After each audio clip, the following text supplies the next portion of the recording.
It has been so long since the last video that I have no idea what to even update y'all on, so we're just gonna ramble through everything. So here we go.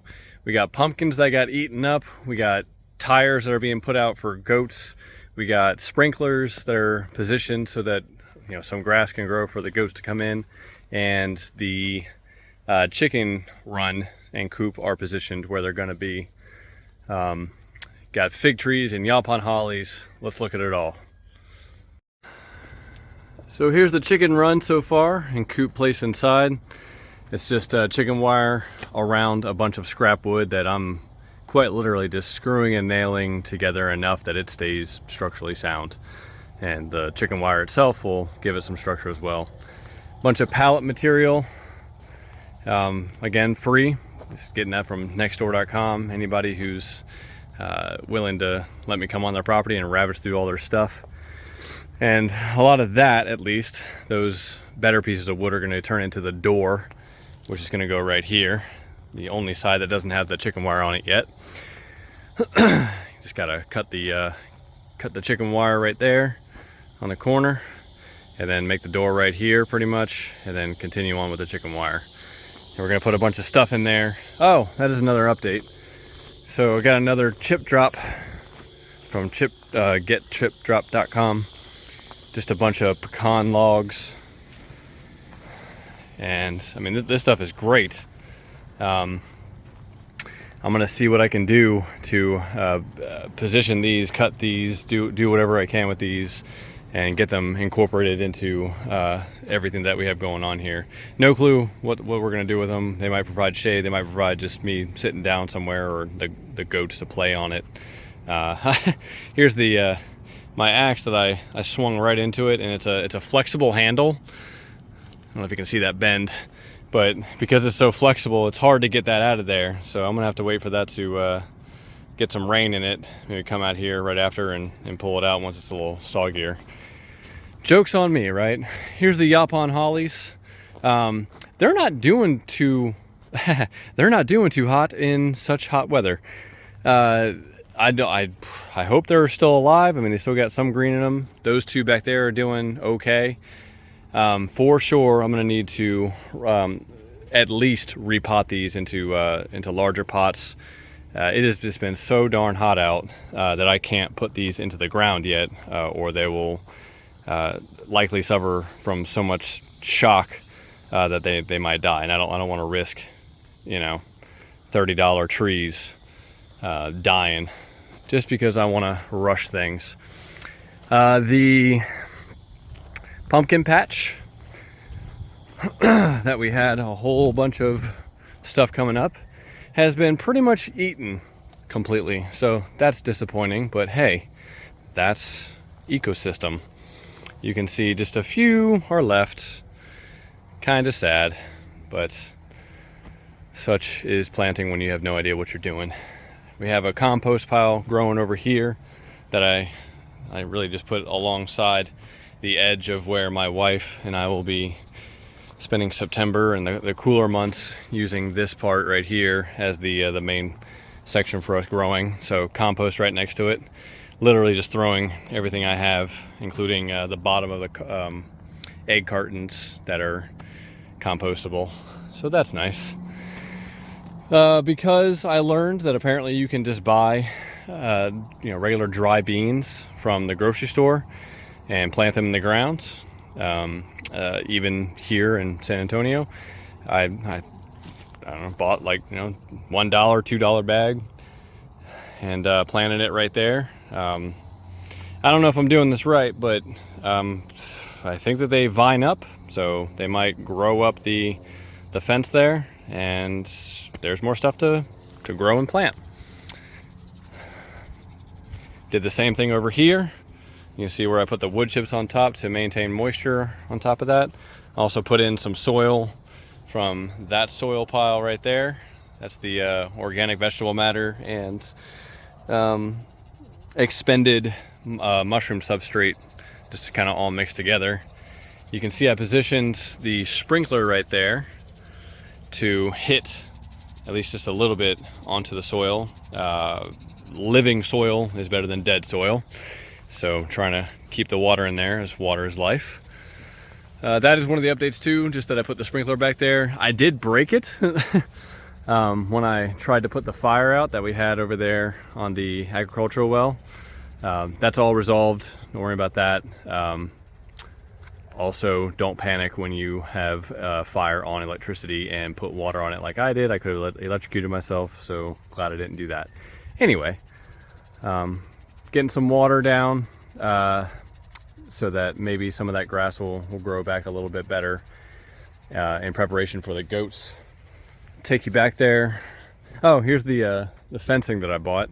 26 bucks or so for this whole thing, because when I went looking for the other side of this gate, here's the gate right there, that gate right there, there's supposed to be another side right here.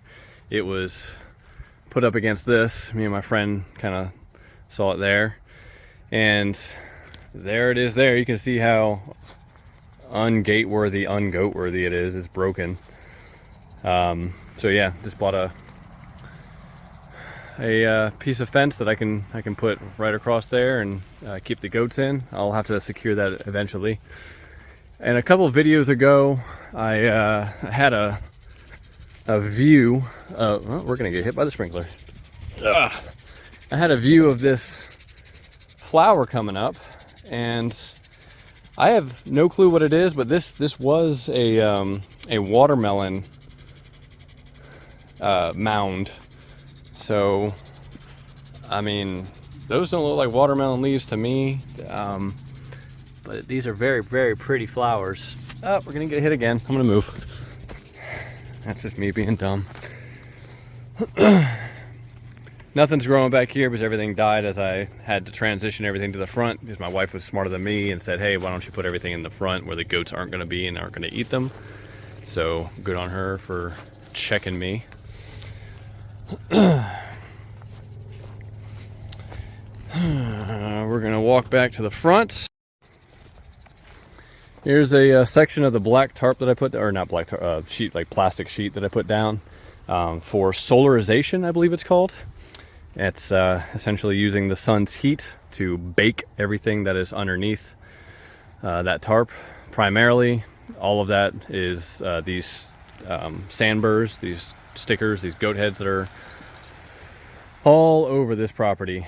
They grew up pretty good because I had, put this water here for the pumpkins, which themselves, these pumpkins, aren't doing too well. That's the best I can say for them. I mean, this guy is kind of growing out, and that looks pretty cool. At the very, very least, at the very, very least, it provides nutrition for whatever's eating them. Just above that is hopefully we can at least turn it into the soil, or let it drop on the soil, not turn into it, and have it add some organic matter to this area. This whole section right here, from this back part of here's the property line. So all of this, pretty much, right? See, like going forward like that. All of that, we're hoping to be the start of the garden, starting with way over there. These tires that we had in the garage, we have a bunch of tires from our old truck and last car. So I think it's 6 tires. We're just gonna put back here. I'm gonna probably bury the bigger ones, at least a quarter of the tire into the ground, so that the goats can jump on them and play on them, do whatever they want. We're not gonna put plants in those because heat plus black equals more heat, and we do not want more heat here. We want less, at least for the majority of the year, because we don't need more heat here in San Antonio.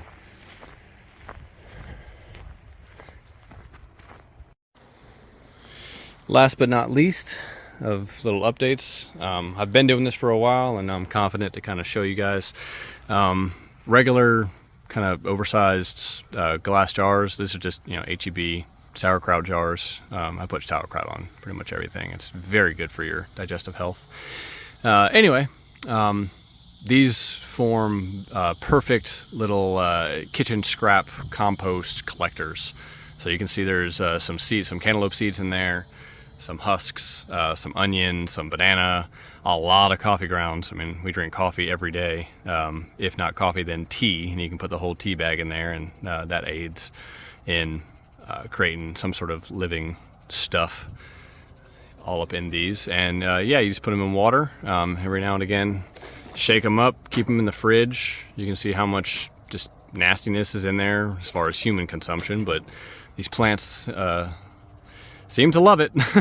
And we're gonna put these into these Yaupon hollies, literally, I mean, just straight to the root, to the base there, and hopefully give these guys a little bit more energy as they're fighting the heat. That's all for today. I am sorry for being away for a while. That chicken coop and this heat has had me coming out here maybe like an hour at a time at most. So yeah, please like this video if you do like this video. Please subscribe, that helps as well. Eventually, my whole life is going to be dedicated to just doing stuff like this. YouTube videos, material. If not here, it doesn't matter if I stay here in San Antonio. It just so happens that we are in San Antonio, so I'm going to be providing content for now for this area. But wherever we go, this will be my main life, everything that I do.